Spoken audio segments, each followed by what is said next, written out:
عبد الواحد ان کی آمد کی خبر سنتے ہی ایک کمرے سے باہر نکلا اور اس نے آگے بڑھ کر کہا، شیخ ابو یعقوب کی بیٹی کہاں ہے؟ طاہرہ نے آگے بڑھ کر خود کا نقاب ذرا اوپر سرکاتے ہوئے کہا، میں ہوں۔ عبد الواحد نے کہا، یونس کی بہن کو اس لباس میں دیکھ کر مجھے تعجب نہیں کرنا چاہیے، لیکن تمہیں یہاں نہیں آنا چاہیے تھا۔ اگر کوئی خاص پیغام مجھ تک پہنچانا تھا تو علی یا اپنے پڑوس کے کسی آدمی کو بھیج دیا ہوتا۔ طاہرہ نے کہا، علی شہید ہو چکا ہے۔ عبد الواحد کے مزید سوالات کے جواب میں طاہرہ نے مختصراً اپنی سرگزشت سنا دی۔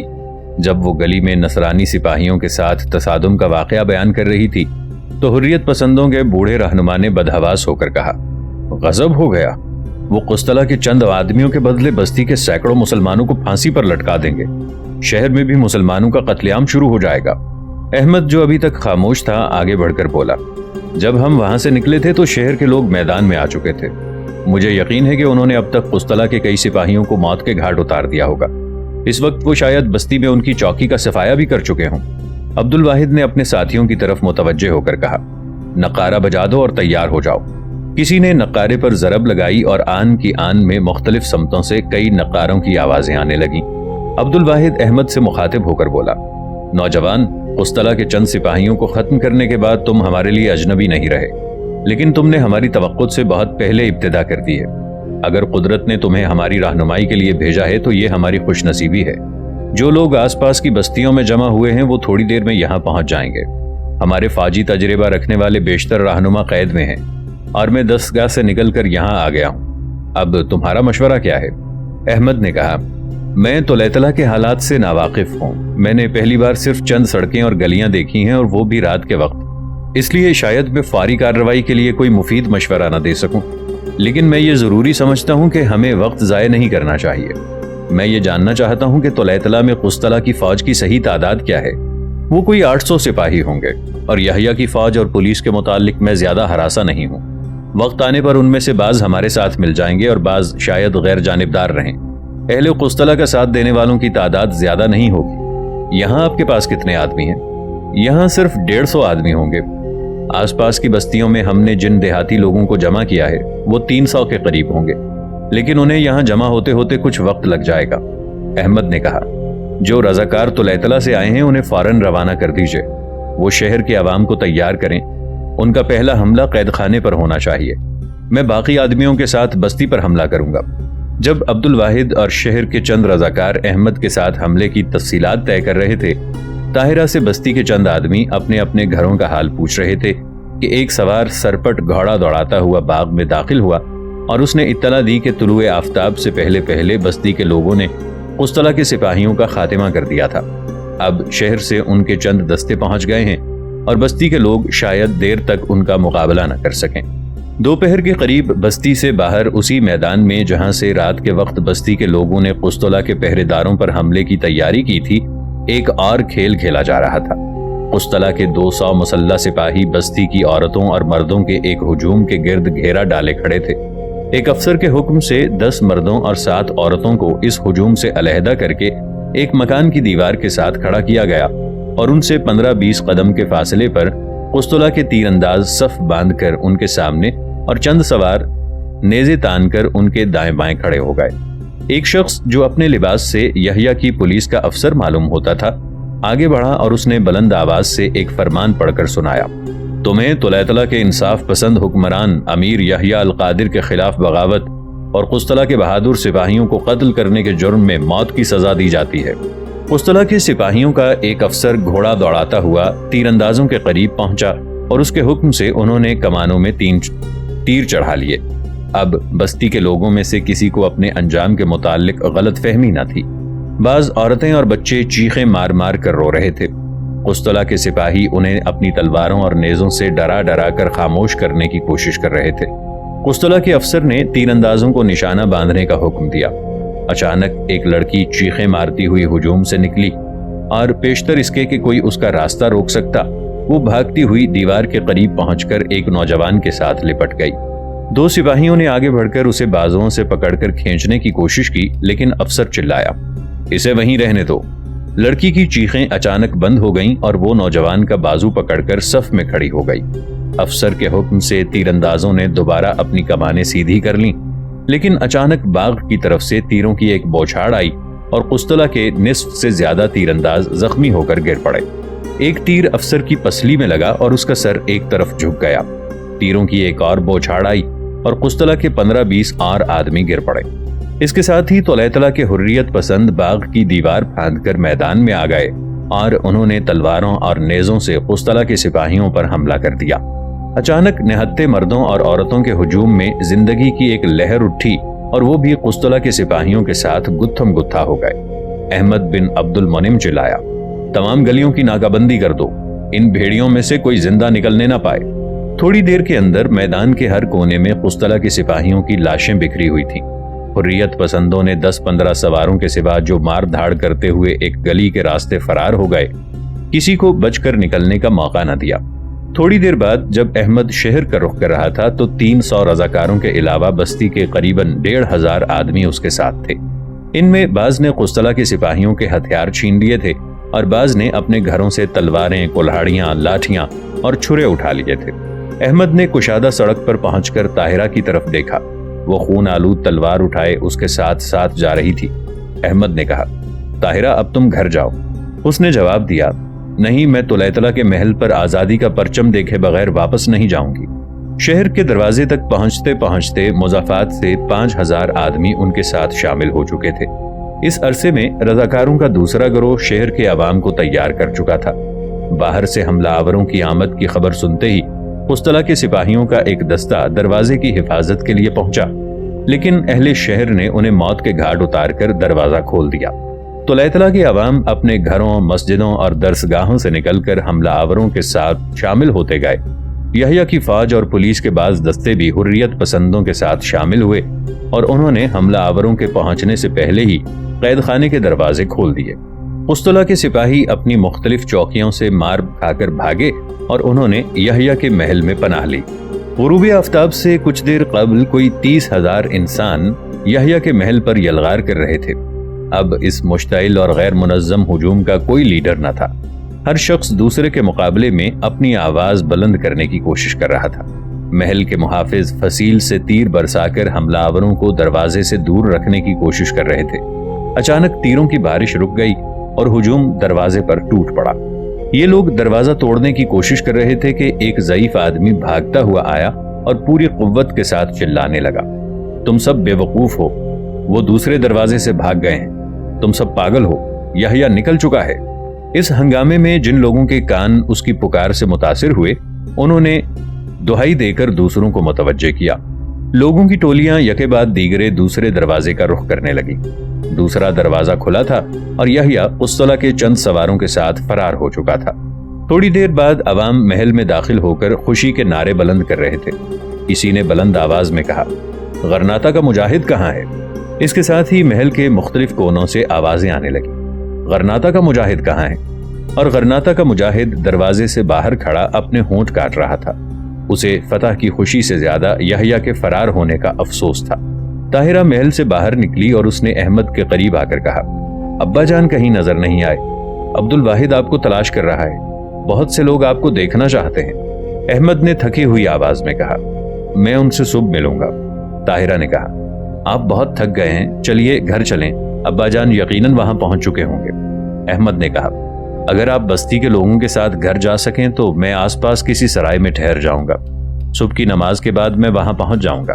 طاہرہ نے کہا، آپ ایک اجڑے ہوئے گھر پر سرائے کو ترجیح نہ دیں، چلیے۔ شہر میں ایک نئی زندگی کروٹ لے چکی تھی۔ محل پر قبضہ ہوتے ہی کئی لوگ جن کے اہل و عیال یحییٰ کی حکومت کے مظالم سے زخمی تھے، شہر میں واپس چلے گئے تھے اور وہ یحییٰ کے عہدیداروں کو گھسیٹ گھسیٹ کر گھروں سے باہر نکال رہے تھے۔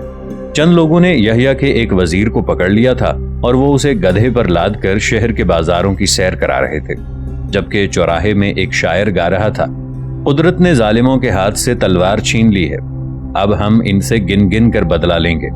چند نوجوان اس کے گرد جمع تھے۔ چوراہے سے چند قدم آگے جا کر طاہرہ نے کہا، اب انہیں مظلوموں کے ہر آنسو کا حساب دینا پڑے گا۔ احمد نے کہا، انقلاب بسا اوقات مظلوموں کو ظالم بنا دیتا ہے، وہ انقلاب جو عوام کے ہاتھ میں انتقام کی تلوار دے دیتا ہے، قوموں کی زندگی کے لیے بڑا خطرناک ہوتا ہے۔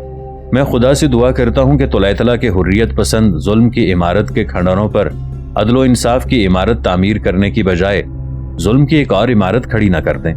بستی کی مسجد کے قریب پہنچ کر انہیں آدمیوں کا ایک گروہ ملا اور انہوں نے بتایا کہ وہ شہیدوں کی لاشوں کو دفن کر کے آ رہے ہیں۔